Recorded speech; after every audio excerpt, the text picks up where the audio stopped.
Hi everyone, good morning.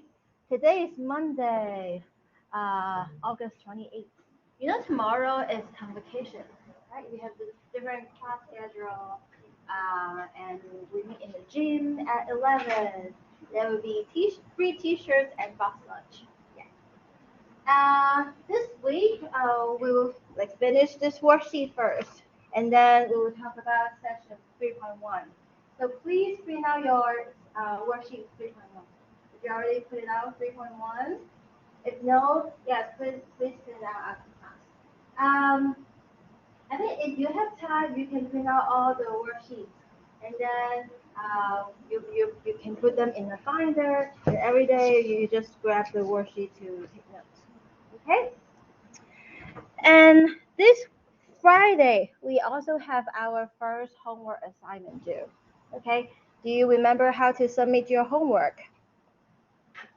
On Blackboard. So go to Blackboard and click homework. So if yeah, please do this my open math answer entry orientation assignment. It's 0 points, but it can help you to get to know how to enter the answer in my open math. Okay, everybody? Homework 1 is right here. So I would say review your notes and then do your homework 1 for the first attempt. Okay? And then the second attempt, you can click our homework. So there are several homework solutions on our course website. So not here, but on our course website. So these are all the notes. Okay, so print out the notes. And then here are all the sample homework solutions. Okay, everybody? So your second attempt, you can look at the solution and then my open math, they can remember the problems, you get them right. So you don't need to redo those. If the problem you got it wrong in the first attempt, you can look at the solution and figure out what's wrong. And then follow the similar steps to work on your problem. Is that clear, everybody? So your homework 1 is due this Friday. You have unlimited attempts. So you can redo the problems again and again until you get perfect scores. Okay? All right. Yeah, so please print out the worksheets and let's continue. Okay, so last time we talked about domain, right? The 3 functions with restricted domain. If you see square roots, then the things inside the square root must be greater or equal to 0. If you see fraction, then you need the denominator not equal to 0. If you see natural log, you need the things inside the natural log to be positive. Do you still remember that? So let's continue. Okay, let me make sure I record. And okay, good, we're recording. Good. Remember last Wednesday, I forgot to record. It's very important. Okay. So given two functions f and g, the composite function f composite with g. Okay, so this little circle means composition. So this is f of g of x. Okay, it is evaluated in 2 steps. Let u be g of x, and then y equals f of u. The domain of f composite G consists of all the x in the domain of G such that u equals g of x is in the domain of f. And actually you can write it down like what does this function look like, and then based on this function, look at do you have square roots, do you have fractions, do you have natural log to figure out the domain. Okay, let's look at example 11. Let f of x be square root of x, and g of x equals 2 plus 5x minus 3x squared. Find h of x equals f of g of x. So part A, h of x equals f of g of x. So we evaluate from the inside to the outside. F of g of x equals this, right? So you kind of plug in here. g of x is 2 plus 5x minus 3x squared. This is g of x. Right, everybody? And you forgot your worksheet? Okay. All right. And then f. So f is square root of x. So composite function. Whenever you see x in the formula, replace x by this whole thing, right? So we get square root of this whole thing. So write it down. Square root of 2 plus 5x minus 3x squared. So far, so good, everybody? Okay, so this is the composite function. Now, three function with which domain. Do you see square roots? Yes. Then the rule is whatever in the square roots, you make it greater or equal to 0. That's the rule. Is that okay, everybody? Yes. So we have 2 plus 5x minus 3x squared greater or equal to 0. Okay, so this is what we need. We're looking for the domain, so this is what we need because it's square root. Things inside the square root must be greater or equal to 0. And now we have inequality, right, everybody? How do we solve inequality? So last time I taught you two methods to graph function. Okay, do you remember those two methods? The first method is test point, right? You pick a test point on each interval to plug it in to see if it's positive or negative. And then the second method is you look at the leading coefficient and the multiplicity, right? And you start from the right, either upper corner or lower corner. And if the multiplicity is odd, you cross. If the multiplicity is even, you bounce up. Okay? So method 2 is useful when you have a complicated function. But if you have a simple function, you can do method 1. Okay, everybody? So 2 methods you can use. All right. So let's write down the steps. Okay, so step 1, when you solve inequality, you want to move all the terms to the left-hand side.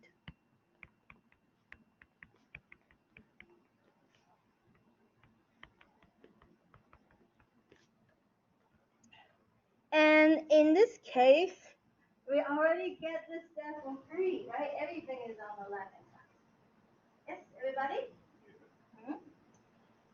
And step 2, we order the terms from the highest power to the lowest power, like constant term.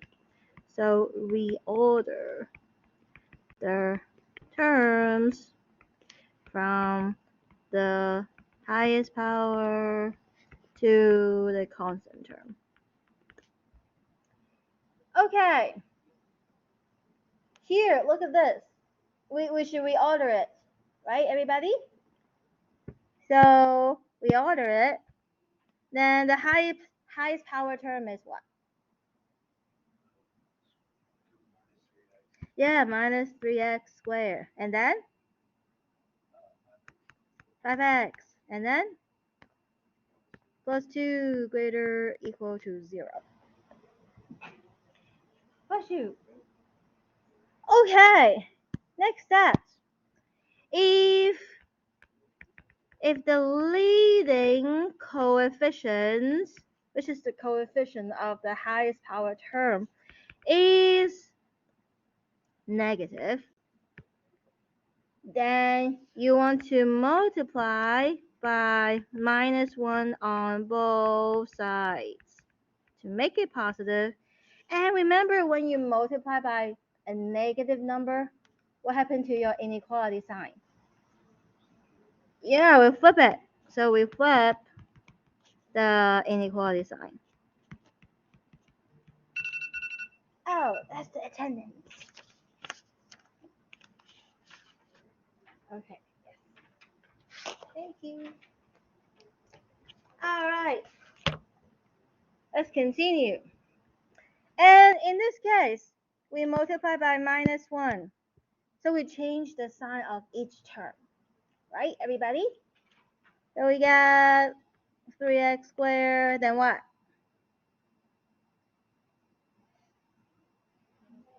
Yeah, negative 5x, then -2,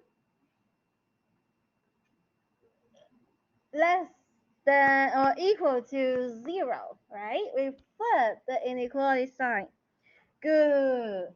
Now this is the good form that we continue. All right. So next, factor the left-hand side. Okay, so factor the left-hand side. Okay, how do we factor the left-hand side? 3x squared is 3x times x, right? -2.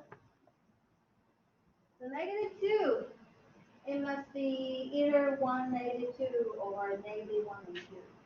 Right, everybody? Oh, look at these over here. -5x. How do you get -5x? Plus 1 and -2, right, everybody? And the -2 and the 3 get -6x, and the 1 times x is x. So -6x plus x is -9x.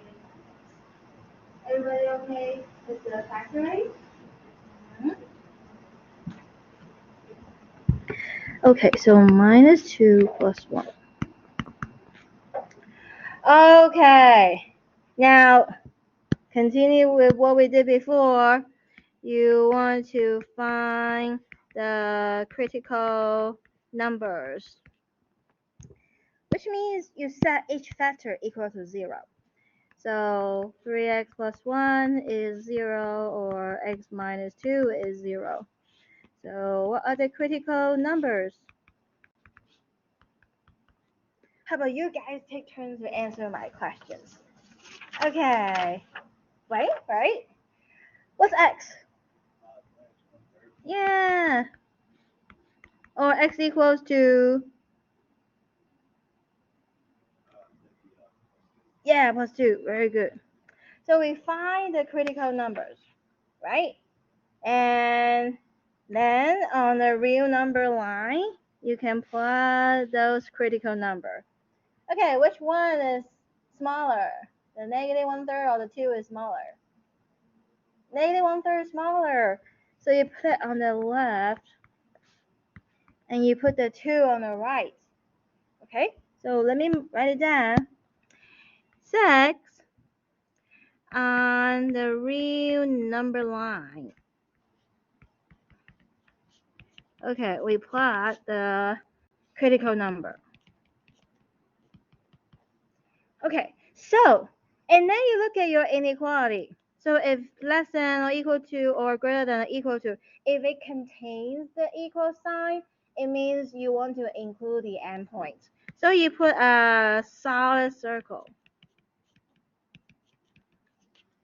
If you are greater than or less than, okay, that's less than, that's greater than, then you put an open circle. So this is an open circle. It means you do not include the endpoint. Is that okay, everybody? So here, open circle or solid circle? Solid. Yeah, solid circle. Fill in. Right. Because it's less than or equal to, it has the equal, so solid circle. Okay, keep going. And then let's look at the leading coefficient.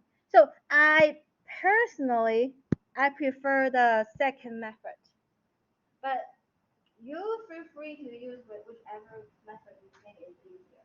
So you can use the test point method. Just pick a test point from each input. Okay? I just personally use the leading coefficient. So, okay, if we look at the leading coefficient, And if it's positive, then we start with the right upper corner. If the leading coefficient is negative, start with the right lower corner. Look at this. And when you look at the leading coefficient, you're actually looking at this. Okay, everybody? What's the leading coefficient? Positive 3. Right? So we'll look at this, or you can look at this or this. So leading coefficient positive 3. You start with the right upper or lower corner. Upper, yes. So start with upper and then connect the points. All right, and then you look at the multiplicity, right? So 8, if the multiplicity is odd, we cross the x-axis. If multiplicity is even, then we bounce off. Okay. 2. Think 2 corresponds to the factor x minus 2. And what's the power? What's the power of it? 1, yes? So 1 is odd, even. Odd. So you cross or you bounce off? Cross, exactly. Yeah, so we cross. And negative 1/3. Negative 1/3 corresponds to the factor 3x plus 1. What's the power? 1, right? Odd again. So we cross. Very good. Cross, like that. Actually, you kind of know it looks like this because this is a parabola. Quadratic function is a parabola. Parabola looks like this, a U shape, right? So awesome. This is positive, and that's negative. That's positive. We are looking for what? Less than or equal to 0. Right, everybody? We're looking for negative or equal to 0. That's why the domain is from negative 1/3. If you want to include the endpoint, what do you put? Bracket and 2 brackets. So far, so good, everybody? Yes? And besides domain, we also need to find the range. So the range is square root of this thing. And this thing, we already see it could be the smallest is when it is 0, right? When x is negative 1/3 or x is 2, you actually can get 0. So that's why square root of 0 is 0. And then square root would be greater or equal to 0. Okay, everybody? So your range will be from 0 to infinity. Is that okay, everybody? Yes. So this is the answer. Okay, we find the range and domain of the composite function. So usually, like in Applied Cal 1, we don't look at the range pretty much. We usually need to find the domain. Okay, so domain part is more important. Okay, any questions about this problem? So if you have the composite function, first figure out what the function is. Okay, after that, look at the 3 roots. You see square roots? The second thing is, do you see fractions, right? And then the third thing is, do you see threshold? Again, what are those three things? The first thing is square root. The second thing, fractions. The third thing, threshold. Yes, everybody? Threshold. Okay. Right. So keep that in mind. When you see a new kind of problems, I will try to write down the steps. So when you see a similar problem, you can look at these steps and then apply to that new example. Okay? All right. Now let's continue. Okay, so save that. Next one is the review of, oh, not this one, here. Okay, graph of functions. Okay, so we kind of review some graph of the basic functions. Okay, the first one is linear functions. So mx plus b, the degree is 1. Okay, so linear function is just 1. And for lines, by the way, this is the slope-intercept form. M is the slope, and B is the y-intercept. Right, everybody? And again, what is slope?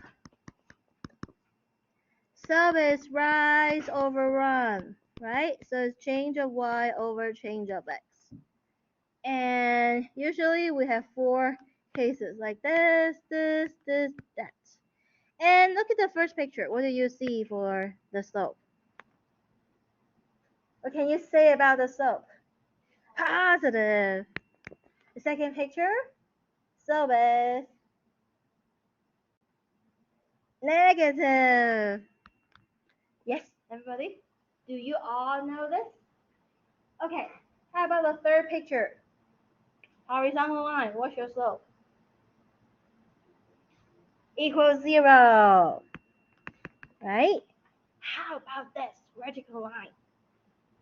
Slope is undefined. Right, everybody?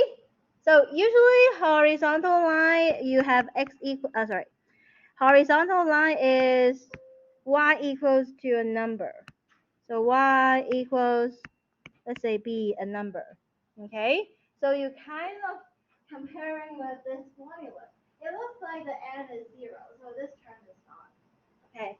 But vertical line usually is x equals to a. You see in this expression, there's no y at all. So n is undefined. Okay, everybody? Alright, so that is the linear function. And this is slope-intercept form. So this is slope-intercept form. We also have point-slope form. So let's say if you have a point on the line, let's say x0, y0, and the slope is m, then the point-slope form is y minus y0 equals m times x minus x0. Do you remember that?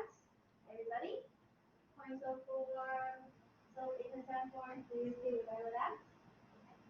Yes. So that's for linear functions. Polynomial of degree n, right? So the highest power is n. And an, the coefficient of this power, is the leading coefficient. So all these are top coefficients. Okay? Where is my A0? I am supposed to have an A0 here. That's my constant term. Okay.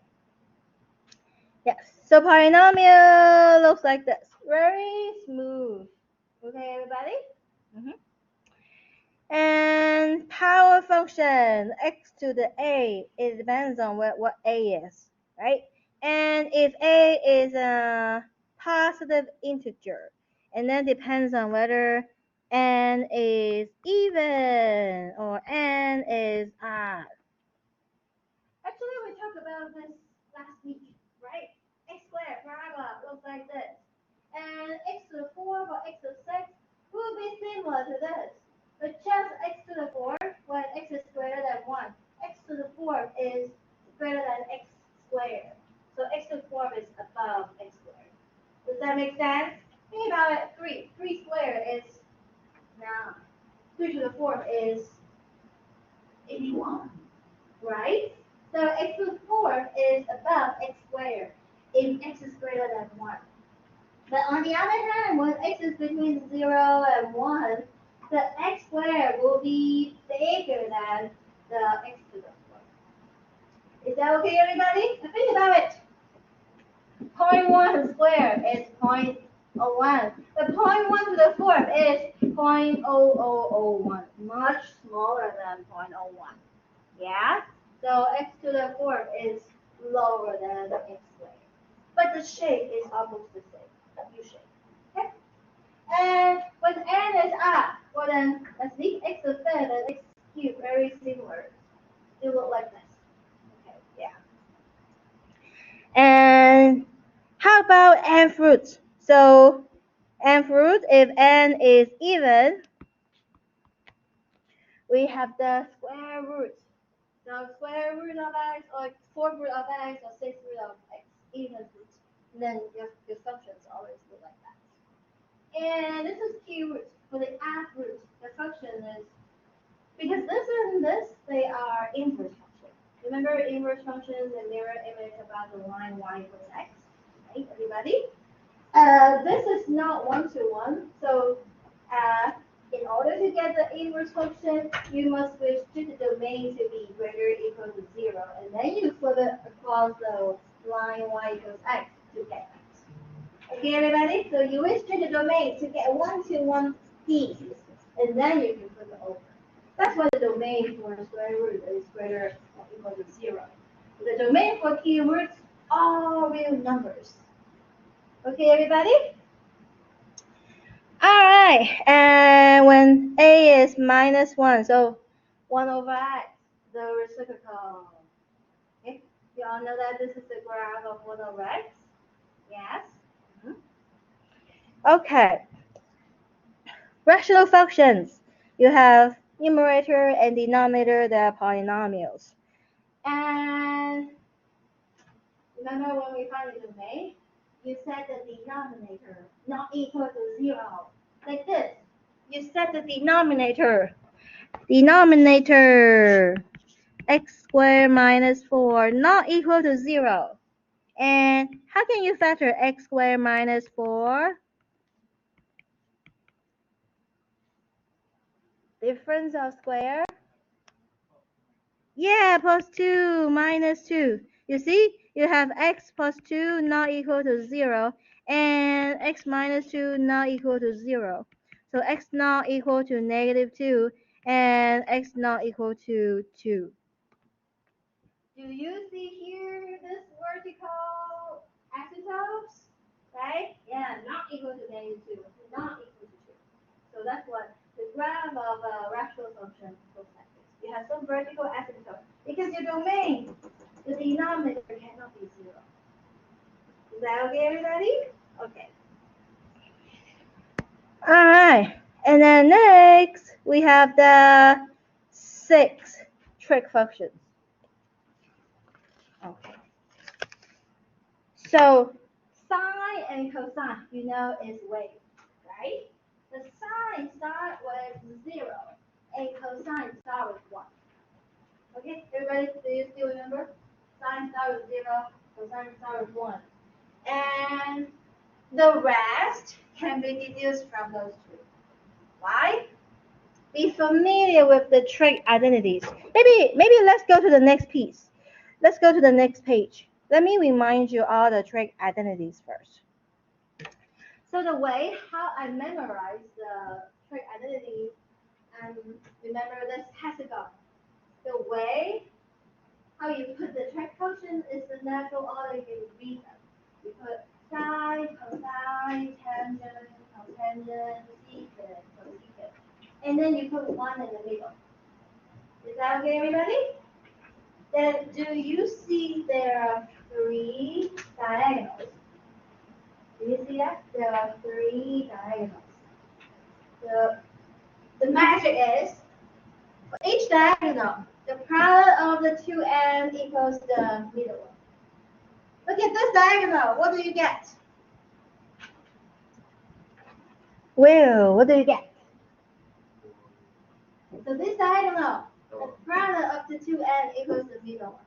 So you get sine x times cosecant x equals 1. So write it down. Sine x times cosecant x equals 1. Right? Okay, Dylan, let's look at this diagonal.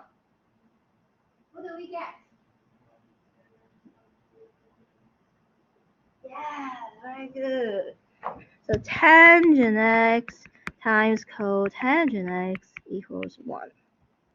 And next, let's see, is that the page? Right? Okay. How about this diagonal? What do you see? Oh, you mean cosine x times secant x is 1? Yes. Cosine x times secant x equals 1.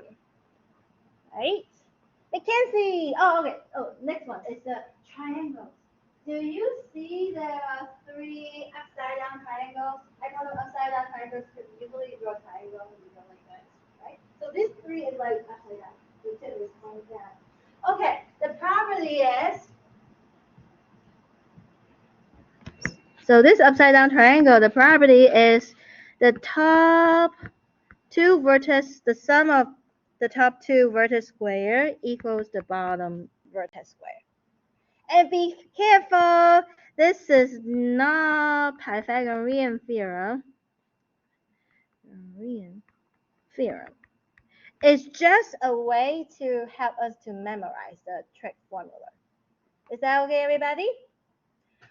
Okay, Mackenzie. So look at this triangle. What do you get?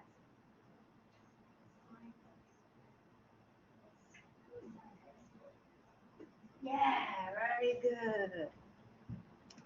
So sine x squared plus cosine x squared equals 1. Good. Gabby, how about this triangle?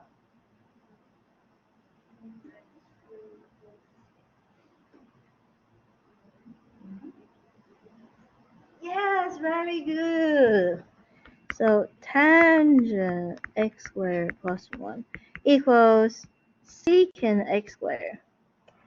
Okay, next. What's your Joseph, right? Okay, what's the last triangle?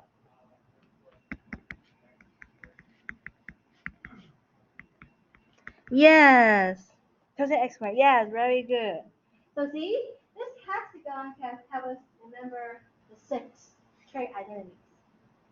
How did you memorize trig identities from your previous math class? Oh, okay. So is this a better way to memorize it? You just draw the picture, then you look at the graph. You find the diagonals and the triangles. Okay. Yes, we'll need this in this course. And also the double angle formula, let me just write it down for you. So sine 2x is 2 sine x cosine x. And cosine 2x, we have 2 formula. It depends on which one you need. It's 2 cosine squared minus 1. It's also 1 minus 2 sine squared. And then, so these 2 formula, we reduce the angle, but increase the power. Okay? And then next, you can solve for sine x squared. Okay? This is 1/2 minus 1/2 cosine 2x. And cosine squared, almost the same, but you just change the middle sign from negative to positive. Okay. So how to get sine squared is you look at this formula and solve with sine squared. That's why you kind of subtract 1 on both sides and then divide it by -2. That's how you get this. And cosine squared, you kind of solve for cosine squared here. So you move the 1 over and then divide it by 2. You get that. Do you see this formula and this formula very similar? Yeah, just the difference will be the signs, the minus to plus. And yeah, we don't have a way to memorize it. Just memorize it. Okay. All right, let's come back. So next, tangent. So So we get the graph of sine and cosine. And next, tangent equals sine x over cosine x. Okay, that's why when you look at x is 0, sine 0 is 0, right, everybody? Cosine 0 is 1. So 0 over 1 is 0. Yeah? And how about pi power 2? For pi over 2, sine pi over 2 is 1. Cosine pi over 2 is 0. 1 over 0 is undefined. Can you have 0 in the denominator? Of course not. That's why you get this virtual exponent. X cannot be pi over 2. Right, everybody? So that's why your graph of tangent looks like this. Right? This shape looks like x cubed, but it's so different. You never go across this vertical line. Okay, and it looks like a lot of copy of this x cubed graph. Okay, so you can use this to memorize. And then cotangent. The graph of cotangent. You know, from the trig identities, cotangent is 1 over sine. Right, everybody? Cotangent times tangent is 1. So cotangent is 1 over tangent. Right, everybody? So therefore, 1 over 0 undefined. Right? 1 over 0 undefined. But 1 over, okay, this goes to infinity. So 1 over infinity is 0. This is just a way to write it down. But this expression is not correct, okay? You cannot put infinity. Infinity is not a number. It's kind of a process, right? But this is actually from, if 1 over a very big number is going to be a very small number, right? So that's why 1 over the very, very big number is going to be a very, very small number. That's why you go to 0, okay? So we'll talk about this more when we go to limits. Remember this week and next week we'll study limits. Okay. But at least you can see from this picture, 1 over 0, oh, infinity. And 1 over infinity is 0. That's why the graph of cotangent looks like this. Is that okay, everybody? And how about secant and cosecant? So cosecant is 1 over sine. Secant is 1 over cosine. Right? Do you remember from the trig identity? Yes? Right? Mm-hmm. Okay. So now look at the picture. 1 over sine. So sine is this blue dash curve. Look at this point. So x is pi over 2. The y coordinate is 1. 1 over 1 is 1, right? Oh, here, 0. 1 over 0 is undefined. Here, 0. 1 over 0, undefined. Here, negative 1. 1 over negative 1 is negative 1. So same here. So the graph of cosecant just up, down, up, down, up, down. You kind of look at the graph of sine and then you flip it over. Is that okay, everybody? Mm-hmm. All right. And similarly, secant is 1 over cosine. So you draw the graph of cosine. 1 over 1 is 1, 1 over 0. Undefined. Okay, everybody? So it also flips it up, down, up, down. So that's the graph of trig functions. And next, okay, the graph of exponential function and logarithmic functions. To make things simple, just focus on e to the x. E to the x looks like this. It passed through 0, 1. Do you all remember? Mm-hmm. And log, look at the exponential function and the logarithmic function, base e.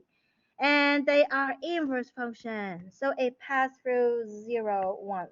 And it looks like that. So can you see for the natural log? I mean, any log function, your domain is positive numbers. Okay, your x, your domain, only positive numbers. Can it be 0 or negative? No. Okay. So that's the graph of exponential function and the logarithmic function. They are inverse function, right? If you draw them together, they are mirror image about the line y equals x because they are inverse. Is that okay, everybody? Mm-hmm. Good. Okay.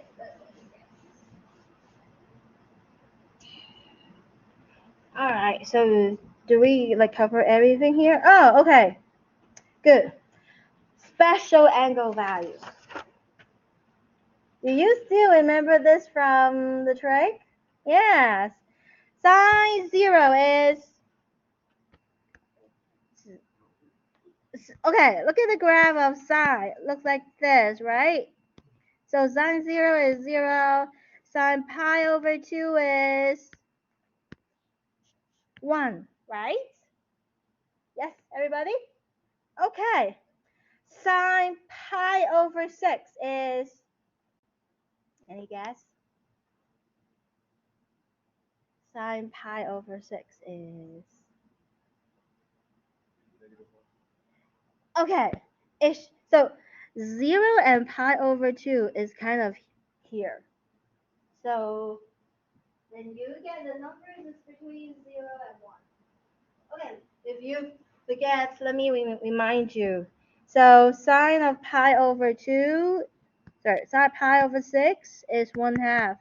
Sine of pi over 4, root 2 over 2. Sine pi over 3, root 3 over 2. And how you memorize this? Using the rule square root of n over 2. And you plug in when n is 0, 1, 2, 3, 4. This will take care of all the numbers in the first row. Look at this. When n is 0, see, when you plug in n is 0, you get 0, right? When you plug in n is 1, square root of 1 is 1, so 1/2. When you plug in n is 2, square root of 2 over 2. When you plug in n is 3, square root of 3 over 2. And when you plug in n is 4, you get square root of 4, which is 2. And 2 over 2 is 1. So this formula can take care of all the numbers in the first row. Cosine is a cofunction of sine. So the numbers will be the same number, but you put it in the reverse order. So you put 1 here. Okay, you read them backwards. So 1, what's the next number? Yeah, root 3 over 2. Next number, root 2 over 2, and then 1/2 and 0. Yes, easy, right? Just read it in the reverse order. Tangent. Tangent is sine over cosine. That's why, look at this. 0 over 1 is 0. And 1/2 over root 3 over 2. So 1/2 over root 3 over 2. Do you see the 2 cancel? You get 1 over root 3? Yes. And how about pi over 4? This over this, they are the same. What? Yeah, exactly. And next. Root 3 over... Okay, yes, root 3. 1 over 0 is undefined. Exactly. Okay, cotangent is the cofunction of tangent. So it will be the same numbers, but reverse order. What do you put here? Undefined. And then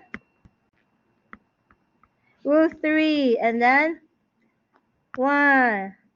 1 over root 3. And then 0. Yes, everybody? Secant. Tell me what secant. 1 over what? Cosine. Very good. So 1 over cosine. Cosine is right here. 1 over 1 is 1. And then 1 over root 3 over 2. You kind of flip the numerator and denominator, right? The reciprocal. So you get what? You mean 2 over root 3? Yes. Okay. How about this number? When you flip it over, what do you get? 2 over root 2 is, can you simplify it? 2 over root 2 is, do you know 2 is root 2 times root 2? Yep. So you cancel, you get what? Root 2.